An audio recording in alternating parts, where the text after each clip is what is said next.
ચાલો આપણી દુનિયાના નકશાને સમજીએ એના મૂળથી, મતલબ કે એ 7 વિશાળ જમીનના ટુકડાઓ જે આપણી પૃથ્વીને બનાવે છે. તો આજે આપણે શું જોવાના છીએ? પહેલાં તો આપણે 7 મહાદ્વીપોને મળીશું. પછી જોઈશું કે કોણ મોટું, કોણ નાનું, ક્યાં સૌથી વધુ લોકો રહે છે. અને હા, પૃથ્વી વિશેની કેટલીક એવી વાતો પણ જાણીશું જે કદાચ પહેલાં ક્યારે નહીં સાંભળી હોય. મજા આવશે. પણ એક મિનિટ, આટલી બધી વાતો કરતા પહેલાં એક સવાલ. આપણે જ્યારે મહાદ્વીપ કહીએ છીએ ત્યારે આનો મતલબ શું થાય છે? બરાબર શું છે આ મહાદ્વીપ? ચાલો તો પછી શરૂઆત કરીએ. આપણી આ દુનિયાના સ્ટેજ પર જે મુખ્ય ખેલાડીઓ છે ને, એ 7 મહાદ્વીપોને આપણે એક પછી એક મળીએ. જુઓ આ નકશો. અહીં આપણી સામે છે દુનિયાના 7 મહાદ્વીપ, દરેક અલગ અલગ રંગમાં. અને દરેક રંગ જાણે એક અલગ જ દુનિયા, એક અલગ જ કહાની કહે છે, નહીં? તો આ છે આપણી ટીમ, આપણા 7 ખેલાડીઓ. સૌથી મોટો એશિયા, પછી આવે છે જીવનથી ભરપૂર આફ્રિકા, ઉત્તર અને દક્ષિણ અમેરિકા, ઇતિહાસથી ભરેલો યુરોપ, દૂર દૂર આવેલો ઓસ્ટ્રેલિયા અને છેલ્લે દક્ષિણ ધ્રુવ પરનો બરફનો રાજા એન્ટાર્કટિકા. ચાલો હવે થોડી મજા કરીએ. આ બધા મહાદ્વીપો વચ્ચે એક નાનકડી સ્પર્ધા કરાવીએ તો. કોણ સૌથી મોટું છે, કોના પર સૌથી વધુ લોકો રહે છે. ચાલો જોઈએ કે કોણ જીતે છે આ રેસમાં. જમીનની વાત કરીએ ને તો કોઈ સરખામણી જ નથી. એક બાજુ છે એશિયા, એટલું વિશાળ કે પૃથ્વીની લગભગ 3 ભાગની જમીન તો એણે જ રોકી રાખી છે. અને બીજી બાજુ બિચારું ઓસ્ટ્રેલિયા. એશિયાની સામે તો જાણે એક નાનકડો ટાપુ લાગે. અને લોકોની સંખ્યામાં ત્યાં પણ એશિયા જ બાજી મારી જાય છે. અબજો લોકોનું ઘર છે એ. હવે એની સરખામણી કરો એન્ટાર્કટિકા સાથે, જ્યાં માણસોનું કાયમી કોઈ ઘર જ નથી. વિચાર કરો કેટલો મોટો તફાવત છે આ.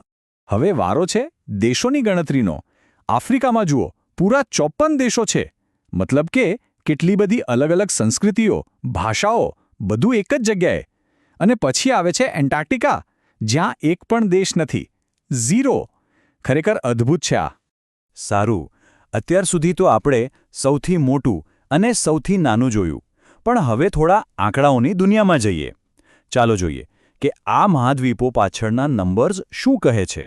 આ આંકડો જુઓ, લગભગ 4.7 અબજ. આ એશિયાની વસ્તી છે.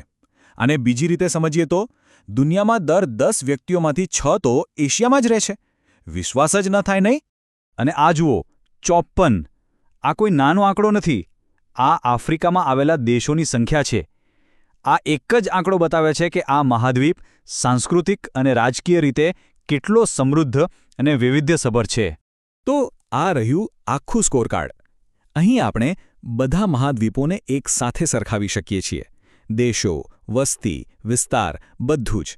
અને આ જોયા પછી એક વાત તો પાક્કી છે કે કોઈ 2 મહાદ્વીપ એક સરખા નથી. દરેકની પોતાની અલગ ઓળખ અને પોતાની અલગ કહાની છે. ચલો હવે થોડું ઘેર બદલીએ. મહાદ્વીપોની વાત તો કરી, પણ હવે પૃથ્વી વિશે જ કેટલીક એવી આશ્ચર્યજનક વાતો જાણીએ જે આપણી સમજને થોડી વધુ ઊંડી બનાવશે. આપણે બધા જ જમીન પર રહીએ છીએ, એટલે આપણને લાગે કે દુનિયામાં જમીન જ જમીન છે. પણ હકીકત કંઈક અલગ જ છે. જુઓ, આપણી પૃથ્વીની સપાટીનો 71% ભાગ તો પાણીથી ઢંકાયેલો છે.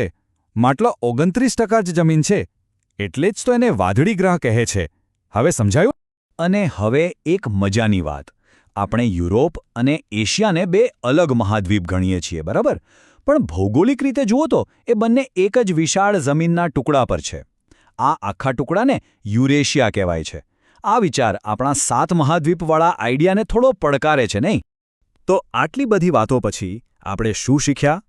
ચાલો આખી ચર્ચાનો સાર કાઢીએ. જો એક વાત સ્પષ્ટ હોય તો એ છે કે આપણી દુનિયા વિશાળ અને વિવિધતાથી છલોછલ છે. દરેક મહાદ્વીપ, ભલે નાનો હોય કે મોટો, એની જમીન, એના લોકો અને એના દેશો, આ બધું મળીને માનવ ઇતિહાસની એક અનોખી ગાથા કહે છે. અને છેલ્લે એક વિચારવા જેવો સવાલ. આપણે મહાદ્વીપોને ભૂગોળથી, મતલબ કે નકશાની લીટીઓથી વ્યાખ્યાયિત કરીએ છીએ. પણ શું થાય જો આપણે એને સંસ્કૃતિથી વ્યાખ્યાયિત કરવાનું શરૂ કરીએ તો? તો ભવિષ્યમાં આપણી દુનિયાનો નકશો કેવો દેખાશે? શું એ આવો જ રહેશે કે પછી સાવ બદલાઈ જશે? વિચારવા જેવું છે, ખરું ને?